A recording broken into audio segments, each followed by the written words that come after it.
Seeja Taxila Tamil podcast உங்களை இந்த ஆழமான விவாதத்துக்கு வரவேற்கிறது. வீட்டில் இருந்தபடியே வரிச்சட்ட வழக்குகளை கேட்டு மகிழுங்கள். ஜிஎஸ்டி சட்ட அறிவை மேம்படுத்த சீஜா டாக்ஸ்லா தமிழ் பாட்காஸ்டை தவறாமல் கேளுங்கள். எங்களுடன் இணைந்திருக்க தொடர்பு கொள்ள வேண்டிய எண் 9964488687. நேயர்கள் அனைவருக்கும் வணக்கம். இன்னைக்கு நாம பார்க்க போற இந்த ஆழமான விவாதம் வெறும் சில சட்டப்பிரிவுகளையோ இல்ல விதிகளையோ பத்தினது மட்டும் கிடையாது. இது இந்திய நீதித்துறை வரலாற்றிலும் சரி, நம்ம வரி நிர்வாக அமைப்பிலும் சரி இருக்கக்கூடிய மிகப்பெரிய சவால்களை வெளிச்சம் போட்டு காட்டுற ஒரு முக்கியமான விஷயம். ஆமா, இன்னைக்கு நாம கொஞ்சம் வித்தியாசமான ஒரு விஷயத்த பேச போறோம். கண்டிப்பா. குறிப்பா சொல்லணும்னா, இந்தியா உச்ச நீதிமன்றம் பிப்ரவரி 5ஆம் தேதி 2026 அன்னைக்கு ஒரு மிக முக்கியமான தீர்ப்பை வழங்குனாங்க. வணிக வரித்துறை ஆணையருக்கும் ஒரு வரி செலுத்துவருக்கும் இடையே நடந்த ஒரு பெரிய போராட்டத்தோட முடிவு இல்லையா? எக்ஸாக்ட்லி. பல தசாப்தங்களா நடந்த சட்ட போராட்டத்தோட இறுதி அத்தியாயம் இது. சரி, இது கொஞ்சம் விரிவா பார்ப்போம். 1987ல தொடங்கின ஒரு சின்ன வரி பிரச்சனை 2026ல உச்சநீதிமன்றத்துல எப்படி ஒரு அரசாணையின் மூலமா முடிவுக்கு வந்துச்சு அப்படிங்கறத நம்ம இன்னைக்கு அலச போறோம். நேயர்களே, ஒரு தனிநபர் அரசாங்கத்தை எதிர்த்து ஒரு சட்ட போராட்டத்தை தொடங்கினா அது எத்தனை தலைமுறைகளை தாண்டி போகும் அப்படிங்கிறதுக்கு இது ஒரு நேரடி சாட்சி. அந்த போராட்டத்தோட ஆழத்தை புரிஞ்சுக்க நாம பல வருஷங்கள் பின்னோக்கி பயணிக்கணும். அதாவது, மத்திய பிரதேச பொது விற்பனை வரி சட்டம் 1958 கீழ் ஒரு வரி செலுத்துவோரோட 87 to 88 நிதியாண்டிற்கான மதிப்பீட்டு நடைமுறைகள்ல இந்த கேஸ் ஆரம்பிக்குது. 87ல ஆரம்பிச்சது. ஆமா, 87ல. ஆரம்பத்துல எல்லாமே வழக்கமான நடைமுறைகள் போலதான் இருந்துச்சு. ஆனா மார்ச் 19, 91 அன்னைக்கு வரித்துறையில இருந்து வந்த ஒரு நோட்டீஸ் நிலைமைய அப்படியே மாத்திடுச்சு. அந்த நோட்டீஸ்ல என்ன கேட்டிருந்தாங்க? ஒரு கூடுதல் வரி கோரிக்கை. தொகை வெறும் 41,062 ரூபாய் தான். 41,000 ரூபாய். இப்போதைக்கு அது சின்ன தொகையா தெரியலாம். ஆனா 91ல அது கொஞ்சம் கணிசமான தொகை தான். அந்த வரி செலுத்துவோர் இதை அப்படியே கட்டிட்டாங்களா? இல்ல, அவங்க கட்டல. இயற்கை நீதிக்கு முரணா இந்த மதிப்பீடு நடந்திருக்கு அப்படின்னு சொல்லி அவங்க மேல்முறையீடு செய்றாங்க. குறிப்பா ஃபார்ம் B-2 அப்படிங்கிற ஒரு படிவத்துல அவங்க கொடுத்த விளக்கங்களை வரித்துறை கொஞ்சம் கூட கருத்துல எடுத்துக்கல அப்படிங்கறதா அவங்களோட பிரதான வாதம். இந்த ஃபார்ம் B-2 அப்படிங்கிறது ரொம்ப முக்கியமானது தானே? ரொம்ப முக்கியம். இதை கேட்டுட்டு இருக்கிற பட்டய கணக்காளர்களுக்கும் வரிசட்ட வழக்கறிஞர்களுக்கும் இதோட முக்கியத்துவம் நல்லாவே தெரிஞ்சிருக்கும்.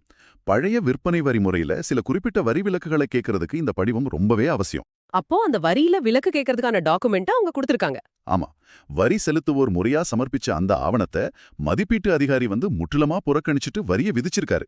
இது இயற்கை நீதிக்கு எதிரான அப்பட்டமான செயல் அப்படின்னு சொல்லி மே 2092ல மேல்முறையீட்டு அதிகாரி அந்த பழைய மதிப்பீட்டை ரத்து செஞ்சுட்டார். சரியா சொன்னீங்க. ரத்து செஞ்சுட்டு கேஸ மறுபடியும் புதிதா விசாரிக்க சொல்லி ரிமாண்ட் பண்ணிட்டார். ஓகே, அப்போ புதுசா ஒரு மதிப்பீடு நடந்திருக்கும். அக்டோபர் 94ல ஒரு புதிய உத்தரவு வருது. கரெக்டா? ஆமா, இத்தோட எல்லாம் முடிஞ்சது, நிம்மதியா இருக்கலான்னு அந்த வரி செலுத்துவோர் நினைச்சிருப்பாங்க. ஆனா அவங்கதான் ட்விஸ்ட்.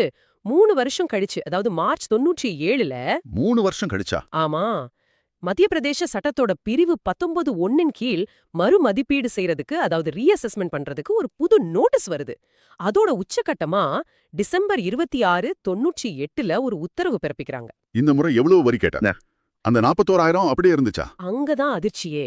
அந்த உத்தரவுல கேட்கப்பட்ட தொகை 25,47,448 ரூபாய். என்னது, 25 லட்சமா? 41,000 தொடங்கின வரி 25 லட்சத்தை தாண்டி நிக்குது. இது கிட்டத்தட்ட 6,000% உயர்வாச்சு. நிஜமாவே ஒரு பெரிய அச்சுறுத்தல் தான். ஒரு வணிக நிறுவனத்துக்கு இது வெறும் வரிச்சுமை கிடையாது, அவங்க தொழிலே முடக்கிற விஷயம். இது அவங்க எப்படி ஃபேஸ் பண்ணாங்க? அவங்க மறுபடியும் நீதிமன்றத்தை நாடுனாங்க. இந்த முறை அவங்க கையில எடுத்த ஆயுதம் கால வரம்பு, அதாவது லிமிடேஷன். இது ரொம்ப முக்கியமான பாயிண்ட். நேயர்களாகிய உங்களுக்கு நல்லாவே தெரிஞ்சிருக்கும். வரி சட்டங்கள்ல காலவரம்பு அப்படிங்கிறது ரொம்ப அடிப்படையான ஒரு விஷயம். கண்டிப்பா. எந்த ஒரு மதிப்பீட்டையும் எப்ப வேணாலும் எந்த காலக்கெடுவும் இல்லாம ஓபன் பண்ணிட்டே இருக்க முடியாது. சட்டப்படி ஒரு குறிப்பிட்ட காலவரம்புக்குள் செய்ய வேண்டிய மறுமதிப்பீட வரித்துறை ரொம்பவே தாமதமா செஞ்சிருக்காங்க அப்படின்னு அவங்க சுட்டிக்காட்டினாங்க. இத புரிஞ்சுக்கிட்ட கோர்ட் என்ன சொல்லுச்சு? மத்திய பிரதேச உயர் நீதிமன்றத்தோட முழு அமர்வு செப்டம்பர் 1, 2010 அன்னைக்கு ஒரு தீர்க்கமான முடிவை கொடுத்துச்சு.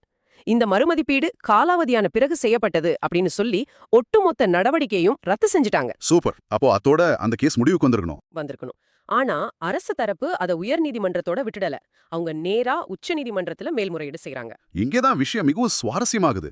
2012ல உச்சநீதிமன்றத்தோட கதவை தட்டின இந்த வழக்கு 2026 வரைக்கும், அதாவது கிட்டத்தட்ட 14 வருஷம் அங்க நிலுவையிலே இருந்திருக்கு. ஆமா, இந்திய நீதிமன்றங்கள்ல இருக்கிற லட்சக்கணக்கான வழக்குகளோட தேக்க நிலைக்கு இது ஒரு பெஸ்ட் எக்ஸாம்பிள். ஆனா இறுதி விசாரணைக்கு வந்தப்போ உச்சநீதிமன்றம் இந்த காலாவதி அப்படிங்கிற பிரதான பிரச்சனையை முழுமையா விசாரிக்கவே இல்லையா? 14 வருஷம் கழிச்சு வந்துட்டு அந்த மெயின் பாயிண்ட அவங்க பார்க்கல. அந்த 14 வருட காத்திருப்புக்கு பிறகு நீதிமன்றம் வழக்கின் உள்ளடக்கத்துக்குள்ள, அதாவது மெரிட்ஸ்குள்ள நுழைறத தவிர்த்துடுச்சு. அதுக்கு பதிலா ஒரு முன்னிபந்தனை அடிப்படையிலான விஷயத்தை கையில் எடுத்தாங்க. அதாவது அரசாங்கத்தோட அந்த தேசிய வழக்காடல் கொள்கையை பத்தி சொல்றீங்க. எக்ஸாக்ட்லி. National reputation policy. அரசாங்கம் தேவையில்லாம மேல்முறையீடு செய்யறத தவிர்க்கவும், கோர்ட்டோட சுமைய குறைக்கவும் சிபிஐசி அப்பப்போ பண வரம்புகளை நிர்ணயிச்சு சுற்றறிக்கைகளை வெளியிடுவாங்க. Monetary limits. ஆமா. ஜூன் 26, 2024 வெளியான அந்த சிபிஐசி சுற்றறிக்கையை தான் நீதிமன்றம் இப்ப கையில் எடுத்துச்சு. அந்த 2024 சுற்றறிக்கையை பத்தி நேயர்களுக்கு நான் கொஞ்சம் தெளிவா சொல்லிடுறேன். ஒரு வழக்க தீர்ப்பாயத்துக்கு மேல்முறையீடு செய்யணும்னா குறைந்தபட்ச வரித்தொகை 20 லட்சம் ரூபாயா இருக்கணும். கரெக்ட். உயர்நீதிமன்றத்துக்கு போகணும்னா 1 கோடி ரூபாய்க்கு மேல இருக்கணும். அதுவே உச்சநீதிமன்றத்துக்கு அரசு ஒரு வழக்கை எடுத்துட்டு போகணும்னா சிக்கல்ல இருக்கிற வரியோட தொகை குறைந்தபட்சம் 2 கோடி ரூபாயா இருக்கணும். ரொம்ப சரியா சொன்னீங்க. ஆனா இந்த கேஸ்ல சிக்கி இருக்கிற தொகையோ சுமார் 25 லட்சம் மட்டும்தான். உச்சநீதிமன்றத்துக்கான வரம்பான 2 கோடியை விட இது மிக மிக குறைவு. அரசு தரப்பு இதை எப்படி எதிர்கொண்டார்கள்? அவங்க அவ்ளோ சீக்கிரமா விட்டு கொடுக்கல. அரசு வழக்கறிஞர்கள் என்ன வாதிட்டாங்கன்னா, இந்த சிபிஐசி சுற்றறிக்கை ஜூன் 2024 தான் வந்துச்சு.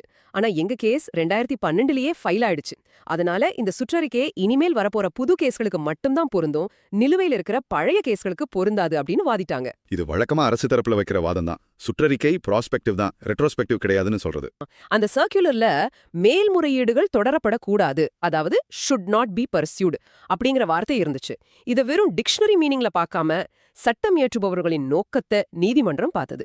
அதாவது புதுசா ஃபைல் பண்ணக்கூடாது அப்படின்னு மட்டும் சொல்லாம ஏற்கனவே இருக்கிறத தொடரப்படக்கூடாது அப்படின்னு சொல்லியிருக்காங்க. ரொம்ப கரெக்ட். இதனால ஏற்கனவே பல வருஷமா கோர்ட்டுகள்ல தேங்கி கிடக்கிற பழைய கேஸ்களையும் முடிவுக்கு கொண்டு வரணும் அப்படிங்கறது தான் அரசாங்கத்தோட உண்மையான நோக்கம்னு நீதிமன்றம் ஆணித்தரமா சொல்லிட்டாங்க. வாவ்! அப்படியானால் இதற்கெல்லாம் என்ன அர்த்தம்? நேயர்களாகிய உங்களுக்கு இதனால் என்ன பயன்? இத பத்தி நாம ஏன் இவ்ளோ ஆழமா விவாதிக்கிறோம்? ஏன்னா இதில் அந்த ஒரு குறிப்பிட்ட வரி செலுத்துவோருக்கு கிடைச்ச வெற்றியை தாண்டின விஷயம். நம்ம இந்திய பொருளாதாரத்துல எத்தனையோ சிறு மற்றும் குறு தொழில் முனைவோர் இந்த மாதிரி சின்ன சின்ன வரி கோரிக்கைகளுக்காக பல வருஷமா கோர்ட்டுப்படி ஏறிட்டு இருக்காங்க. ஆமா, நிறைய பேர் அந்த மாதிரி கஷ்டப்படுறாங்க. அவங்களுக்கு இது ஒரு மிகப்பெரிய முன்னுதாரணம்.